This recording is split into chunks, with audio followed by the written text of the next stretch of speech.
Okay, so are you ready to dive into some conspiracy theories? Always up for a good conspiracy. Perfect, because today we're going deep into the world of UFOs and government cover-ups with the infamous Majestic 12 papers. Ah, the Majestic 12 papers. You know those documents that claim there's a secret group dedicated to dealing with alien contact?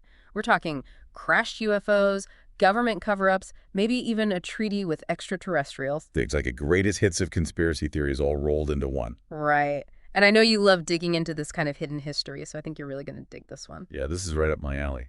Now, our main source for this deep dive is Majestic 12 and the Secret Government by William Cooper. Oh, William Cooper. Yeah. Now, there's a name that gets people talking.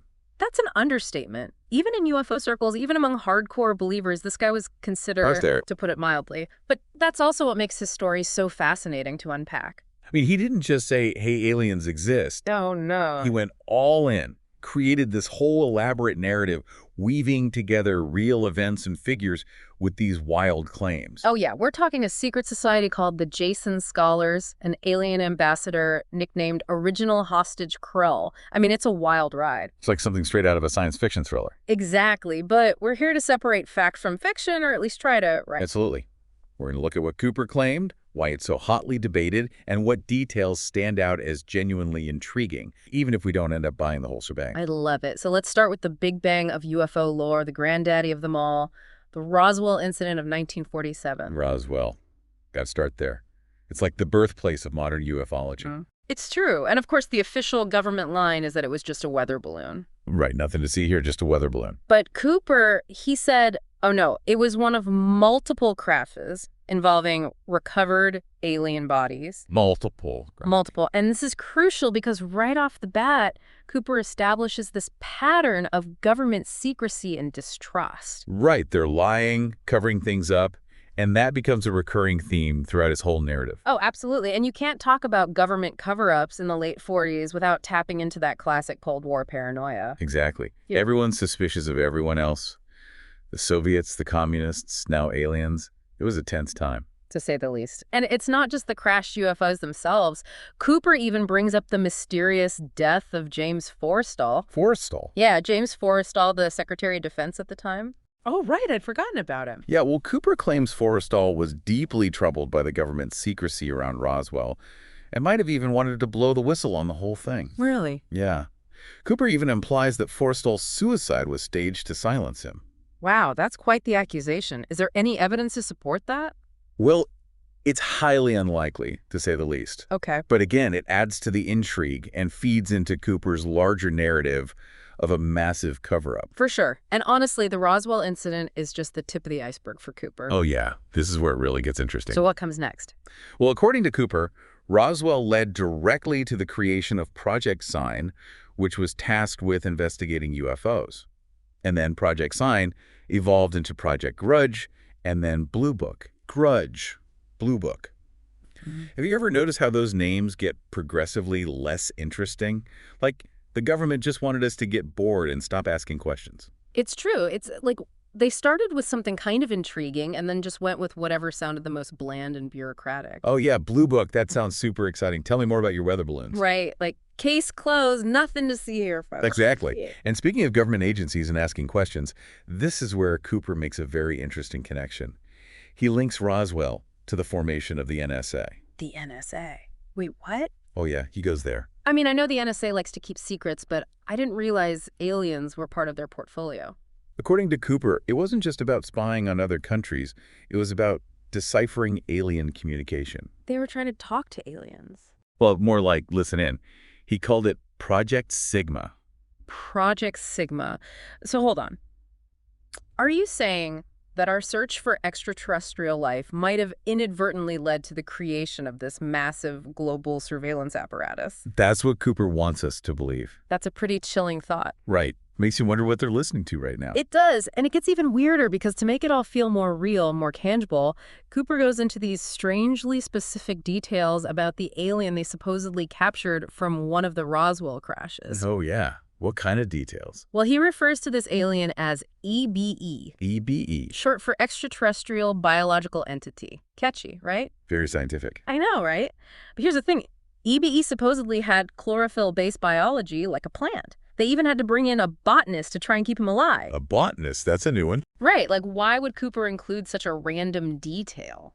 It's hard to say for sure, but I think those vivid, almost absurd details are what make his story so compelling, even if it's entirely made up. Okay, I see what you mean. It's like he's trying to ground these fantastical claims in something tangible, something that makes people go, maybe. I get it. It makes it feel more real, even just for a moment. Exactly. And from there, things just get even wilder, especially when Eisenhower enters the picture.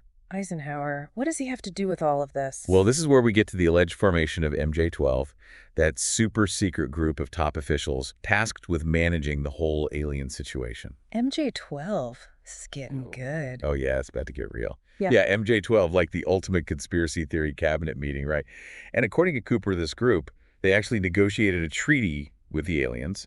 The Greys from Beetlejuice. The one and the same. Okay, so this is where it gets really interesting for me. Tell me about this treaty. All right, so buckle up. Cooper lays out all these conditions, right? Non-interference.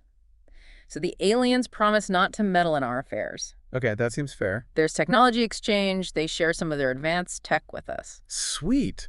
I want some of those anti-gravity boots. Who doesn't, right? And of course, the government had to keep the whole thing hush-hush. Of course. Top secret alien treaty. Makes sense. But something about that doesn't quite add up right. What do you mean?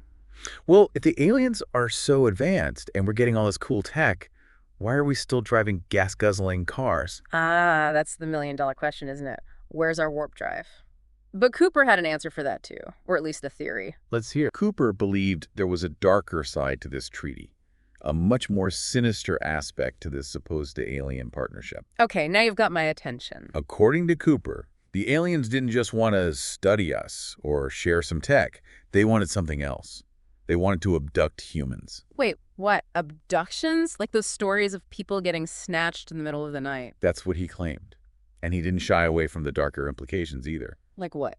Well, Cooper said these abductions weren't just for scientific curiosity. He described mutilations, even killings. That took a dark turn. So much for friendly aliens. Right. It's like Cooper took that classic alien encounter story and flipped it on its head. It's not take it to your leader. It's more like run for the hills. And if this treaty, if this was real, what were we supposed to do? I mean, how do you bargain with beings who can travel light years but also have a thing for cattle mutilation? That is the ultimate question, isn't it? And it's something that really troubled Cooper, this idea of making deals with a power we don't understand, a power that might not have our best interests at heart.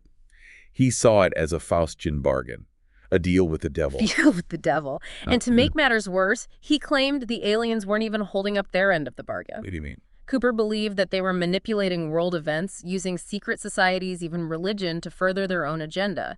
He even brings up the Fatima prophecy. The Fatima prophecy. Yeah. You know, the one that supposedly predicted World War II. That's the one. Cooper said the aliens actually confirmed its validity, that humanity was on a path to self-destruction, and that the prophecy was a warning. So not only are they abducting us, but they're also dropping cryptic prophecies about our impending doom.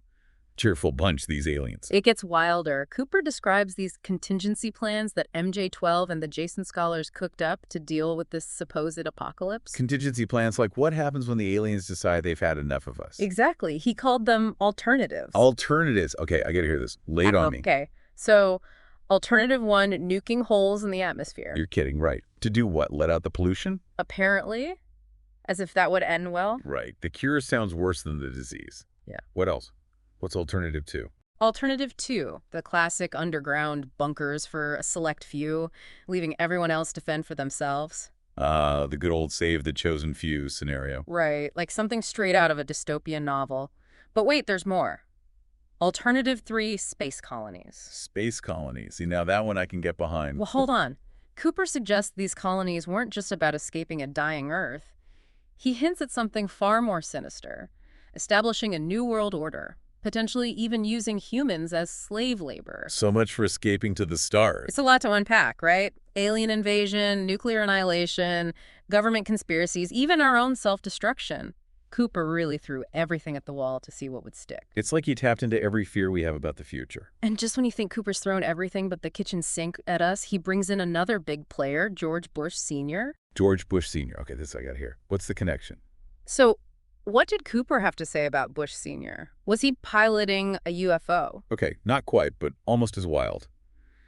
Cooper claimed that back when Bush Sr. was head as the pot of oil, he was involved in a secret CIA operation to fund these black projects like MJ-12. Hold on.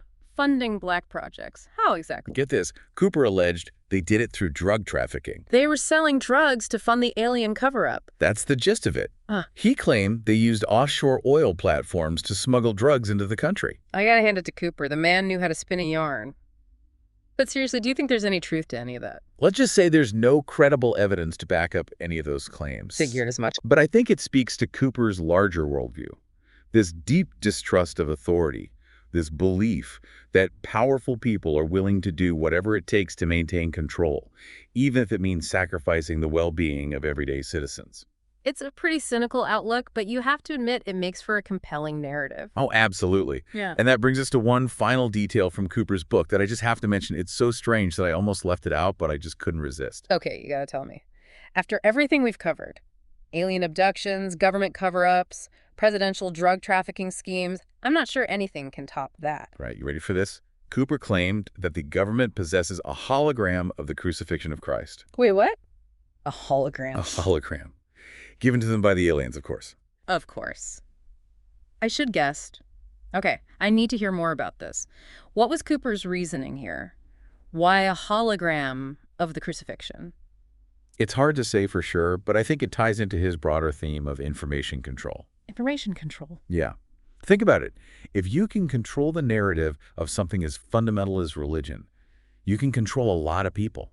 It's like he's asking, what if even the stories we hold most sacred are being manipulated by forces beyond our understanding? Okay, that's just creepy. Right. And it really makes you think twice about everything you thought you knew. It does. It really does. Well, I think we've definitely gone deep enough on this one. Any final thoughts before we resurface? Well, even if we ultimately dismiss Cooper's claims as fiction, and honestly, I think the evidence overwhelmingly points to them being fabricated, I still think there's value in engaging with these kinds of stories. What do you mean? Well, they reflect our anxieties, our fascination with the unknown. They make us question what's real and what's not, and maybe even force us to confront our own deeply held beliefs. That's a really good point. I think you're right. Sometimes the stories we tell ourselves, even the ones that might not be entirely true, can reveal a lot about who we are and what we fear. Exactly. So the next time you're looking up at the stars and wondering what's really out there, just remember, sometimes the most compelling mysteries are the ones we create ourselves. Well said. And on that note, we'll leave you to ponder the possibilities. Until next time, keep those tinfoil hats handy.